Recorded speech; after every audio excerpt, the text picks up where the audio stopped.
100 or has he? He's got to wait to see if Virat Kohli made his ground. He thinks he has. Take about 41st one-day international 100. His 29th one-day international 100 and he equals Kohli. यह कहानियां विश्व cricket में भारत और Australia के बीच खेली गई सबसे विध्वंसकारी series की। आज तक क्रिकेट इतिहास में इससे पहले ऐसी सीरीज ना तो कभी खेली गई थी और न इसके बाद कभी खेली जाएगी। साल 2007 के T20 विश्व कप के सेमीफाइनल में भारत ने ऑस्ट्रेलिया का खेल खत्म किया। फिर उसके बाद साल 2011 में विश्व कप के क्वार्टर फाइनल में फिर से एक बार भारत ने ऑस्ट्रेलिया को उसकी औकात दिखाई। फिर इसके बाद साल 2013 के मार्च महीने में भारत ने ऑस्ट्रेलिया को बॉर्डर गावस्कर ट्रॉफी में 4-0 से उसका क्लीन वॉश करके उसकी सारी इज्जत नीलाम कर दी थी।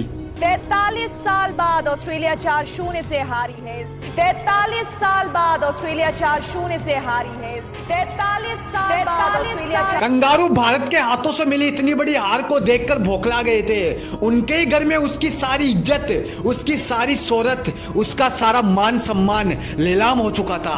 अब वो भारत से बदला लेने की बात कर रहा था। और इसी साल 2013 में ऑस्ट्रेलिया भारत के साथ 7 मैचों की वनडे सीरीज खेलने के लिए हमारे वतन आती है। इस सीरीज का पहला मुकाबला 13 अक्टूबर को पुणे के मैदान पर शुरू हो जाता है, जहां ऑस्ट्रेलिया ने टॉस जीतकर पहले बल्लेबाजी करने का फैसला लिया और भारत को जीतने के लिए 305 रन का लक्ष्य दे दिया। भारत जब इस स्कोर का पीछा करने उतरी तो उसके एक एक करके सारे योद्धा मैदान से लौट गए और भारत ने यह मुकाबला 72 रनों से गंवा दिया। 72 रन से ऑस्ट्रेलिया की टीम ने टीम इंडिया को हरा दिया। आपको बता दें, टीम इंडिया पूरी टीम 305 रन के लक्ष्य का पीछा करते हुए 232 पर ऑल आउट हो गई। भारत के घर में ऑस्ट्रेलिया ने उसको पहला मुकाबला हरा दिया था। इस हार के बाद अपने ही देश की मीडिया, अपने ही देश के पत्रकार हमारे विश्व विजेता कप्तान से सवालों पर सवाल कर रहे थे, उनका अपमान कर रहे थे, उनको ये बता रहे थे कि आपको कप्तानी छोड़ देनी चाहिए, अब तुम्हारा वक्त खत्म हो गया।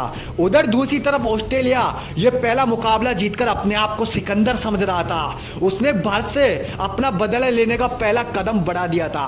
नमस्कार दोस्तों, आप देख रहे हो संजू डॉक्यूमेंट्री के special episode the biggest run chase in cricket history. 16 अक्टूबर 2013 को सवाई मानसिंह स्टेडियम में सीरीज का दूसरा मुकाबला शुरू हो जाता है और पहले मुकाबले की तरह इस मुकाबले में भी ऑस्ट्रेलिया ने पहले टॉस जीता और पहले बल्लेबाजी करने का फैसला लिया। मेरवाई मुकाबला शुरू हो चुका था और इस मुकाबले में ऑस्ट्रेलिया ने भारतीय गेंदबाजों को मैदान की चारों तरफ दौड़ा कर मारना शुरू कर दिया।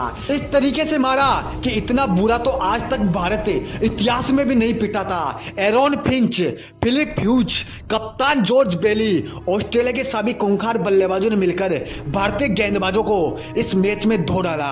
उस दिन भारतीय गेंदबाजों की आंखों में आंसू आ गए थे। जयपुर के गढ़ में अपने ही घर में अपना इस कदर बुरा हाल देखकर भारत का कप्तान शर्म के मारे अपना मुंह छुपा रहा था। मेरे भाई, उस दिन ऑस्ट्रेलिया ने 360 रन का महाविध्वंसकारी स्कोर बना डाला था। आज तक इससे पहले भारत ने 350 का स्कोर कभी भी चेस नहीं किया था। चेस करने की बात तो तुम छोड़ ही दो, आज तक भारत इस स्कोर के आसपास तक भी नहीं पहुंच पाया था।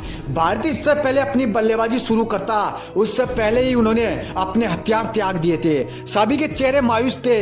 भारतीय दर्शकों की आवाज बिल्कुल खामोश हो चुकी थी। लेकिन मैच की औपचारिकताओं को पूरा करने के लिए मैदान पर शिखर धवन और हिटमैन की जोड़ी पहुंच जाती है। लेकिन यह जोड़ी जब मैदान पर जा रही थी तब पीछे से महेंद्र सिंह धोनी ने उनको अपने पास बुलाया और आदेश दिया कि जो तुम्हारे से बने वो करो, काउंटर अटैक करो, काउंटर अटैक। शांति से बल्लेबाजी नहीं चाहिए मेरे को, जिस तरीके से तुमको खेलना है खेलो।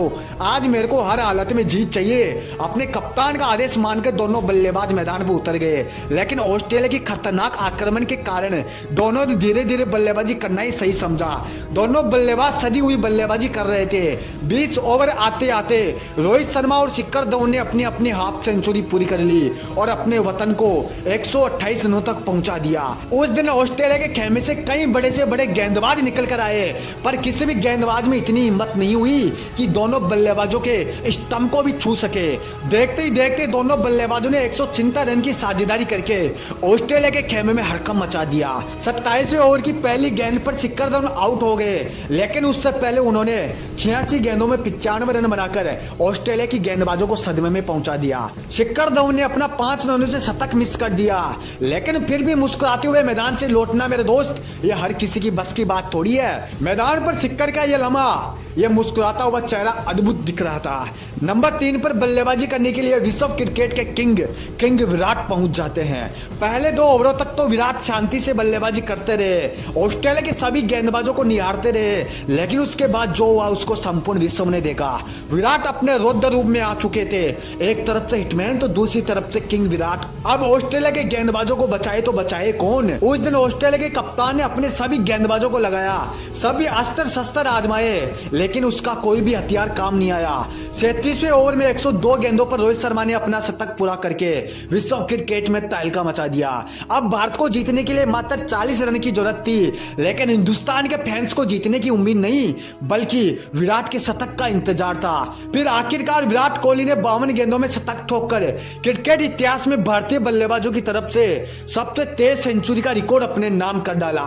विराट का शतक आते ही सारे स्टेडियम में बैठे दर्शक खड़े हो जाते हैं और तालियां बजाने लगते हैं। एक तरफ जहां खुशियों का माहौल था तो दूसरी तरफ ऑस्ट्रेलिया का कप्तान जॉर्ज बेली और उसके अन्य खिलाड़ी बीच मैदान पर अपना चेहरा छुपाते हुए इधर उधर भाग रहे थे। दोस्त, उस दिन भारतीय टीम ने ऑस्ट्रेलिया के किसी भी गेंदबाज को नहीं छोड़ा, मैदान के चारों तरफ दौड़ा कर मारा और यह मुकाबला जीतकर ऑस्ट्रेलिया के खेमे में खलबली मचा दी।